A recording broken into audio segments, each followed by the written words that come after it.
We did not come to conquer.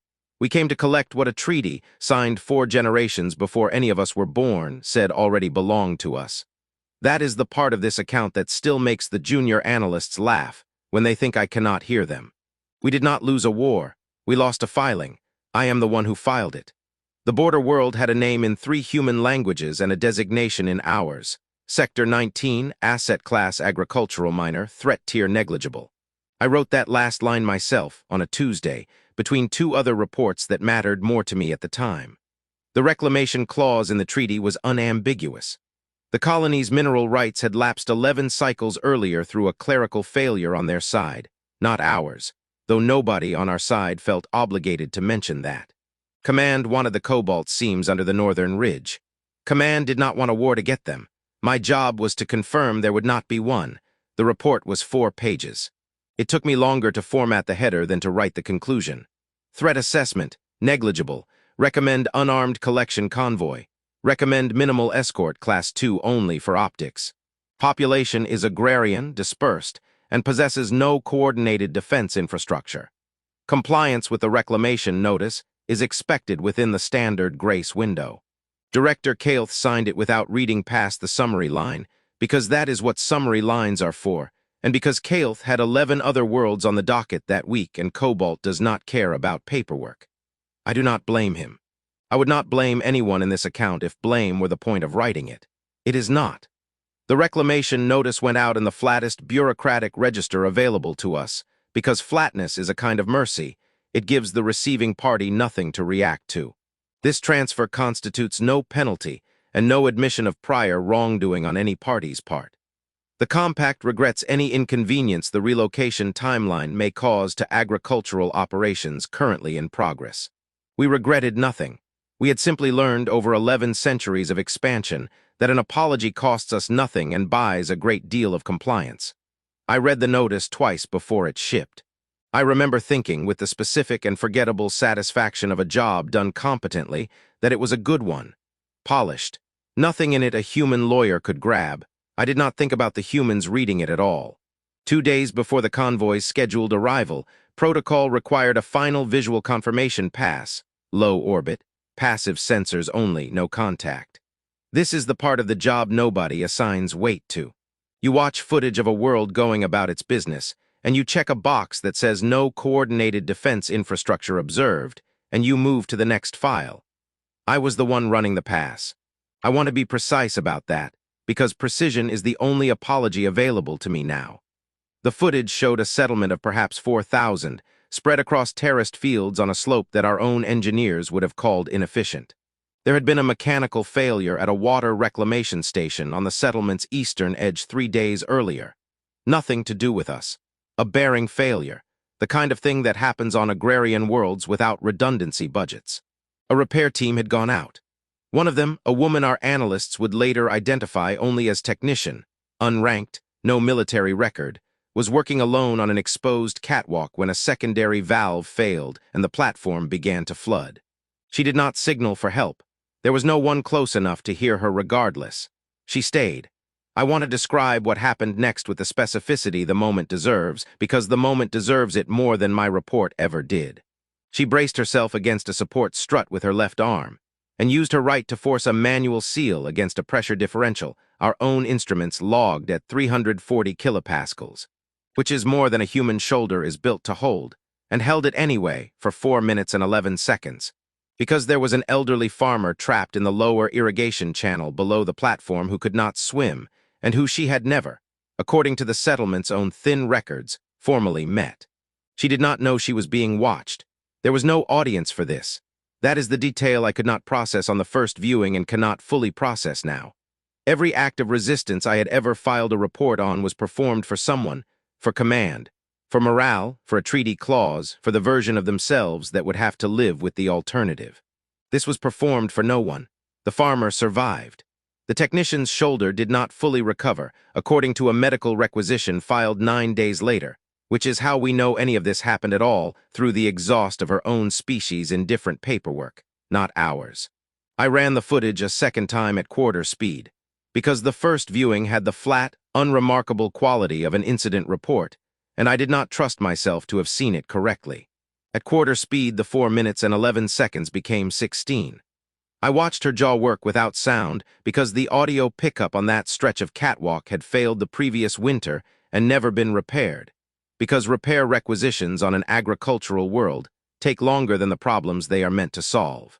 I watched her right knee buckle at the 2-minute mark and lock again half a second later, a correction so small our own combat assessment software did not flag it as significant.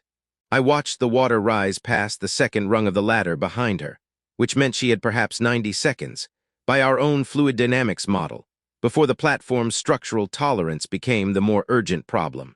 She did not check the ladder. I checked it for her 3 times from an orbit she did not know existed. I sat with that footage longer than protocol required. I did not check the box. I drafted an amendment.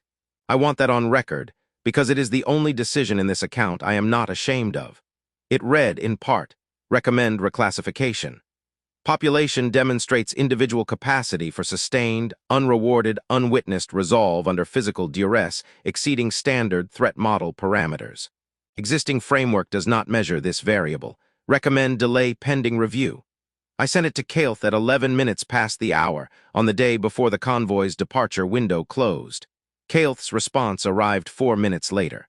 4 minutes for a decision that would determine whether 11 Class II escort vessels and 40 unarmed collection barges proceeded into a system I had just told him I could no longer vouch for. Noted. Convoy proceeds as scheduled. The reclamation clock does not pause for a threat model neither of us can put a number on. He calmed me directly afterward, which he rarely did, because a direct calm meant he intended to say something he did not want written into the permanent record. He asked me, not unkindly, whether I had slept. I told him I had watched the footage 4 times. He asked what specifically had changed between the version of me that wrote the original assessment and the version of me now asking him to delay 11 vessels over 1 technician on 1 catwalk. I did not have an answer that would have satisfied the header of a report. I told him the truth instead, which was that nothing measurable had changed, and that this was precisely the difficulty. He was not wrong that I could not put a number on it. That was, I have come to understand, the entire problem with the number I had already put on it. I am not permitted in this account to describe troop movements or defensive tactics in detail, and I would not do so even without the restriction, because the restriction is not the reason. The reason is that there was very little to describe. There was no fortification. There was no weapon platform the technician on the catwalk had any hand in building. What there was, when the collection barges entered low orbit 18 hours later, was a settlement that had spent the previous day quietly, without instruction from any authority, moving its most vulnerable residents into the reinforced grain silos on the ridge, and had done so not because anyone told them to, but because word of the flooded platform, and the woman who had not let go had passed through 4,000 people in under 6 hours. And something in that passing had changed the shape of what the settlement was willing to permit to happen to itself. Our escort commander logged the encounter with the flat precision escort commanders are trained to use. Local population non-compliant with relocation notice. Nonviolent obstruction at all collection points. Estimated delay. Indefinite. He did not use the word coordinated because nothing about it had been coordinated in any sense our threat model recognized. There was no chain of command among them. There was only 4,000 people who had each, independently, decided the same thing at roughly the same hour, which is a phenomenon our doctrine had no vocabulary for because our doctrine assumes resolve requires a rank structure to propagate. The barges withdrew, not because they were destroyed. I want to be honest that nothing was destroyed, on either side, in the conventional accounting of these things, but because a collection operation designed around the total absence of resistance cannot function in the presence of any resistance at all, coordinated or otherwise. Command called it a delay. Command was again technically correct. The cobalt is still under that ridge. Nobody has gone back for it. The escort commander, a career officer named Dresch who had overseen 11 prior reclamations without incident, requested clarification twice before withdrawing, because withdrawal without contact or casualty was not a scenario his standing orders addressed. His final log entry before disengagement read, "No hostile action taken.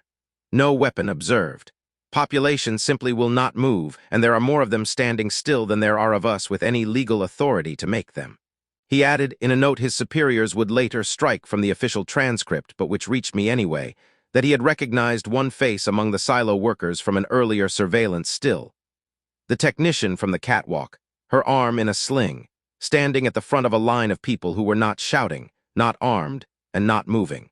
Dresch wrote that it was the quietest resistance he had ever logged, and the only one he had ever found himself, privately, unwilling to escalate against. I filed the amendment 3 days too late to matter to the convoy, and exactly in time to matter to me. I rewrote the classification field myself, alone, on a terminal nobody was reviewing anymore because the file had already been marked closed, superseded, non-actionable. Threat tier, unclassifiable. Recommend the Directorate develop a framework capable of assessing behavior that produces no strategic gain, expects no witness, and cannot be ordered into existence by any authority the subject recognizes. Until such framework exists, recommend all future assessments of this species carry this notation in place of a numerical tier. Nobody has approved the amendment. I do not expect anyone will. Kael'th, when I last spoke with him, said the wording was audacious for an unclassified footnote, and meant it as a caution, and I did not correct him because he was not wrong about that either. I still have the footage of the catwalk. I am not authorized to say why I kept it, and I do not have a satisfying answer even to myself. I have watched it more times than I can account for in an official log. I do not watch it for the flooding, or the valve, or the 4 minutes and 11 seconds, though I could recite the telemetry from memory if anyone asked, which no one has. I watch it for the moment after, when the water recedes below the platform grating, and the technician sits down where she is standing because her arm has stopped answering her, and looks, for the first time in the entire recording, toward the camera she does not know is there, not because she suspects it, but simply because that is the direction the light happens to be coming from. I have run the numbers on the operation the way I was trained to, because training is not something 4 minutes and 11 seconds of footage undoes. 11 escort vessels, 40 barges, a reclamation clock that has now reset twice, and a cobalt seam whose extraction value, adjusted for the 2 delays, no longer justifies a third attempt under any model command has shown me. By every metric the Directorate uses to measure a loss, this was one. I do not think it was, and I have stopped trying to explain the difference to anyone above my clearance, because the explanation keeps arriving in the same shape.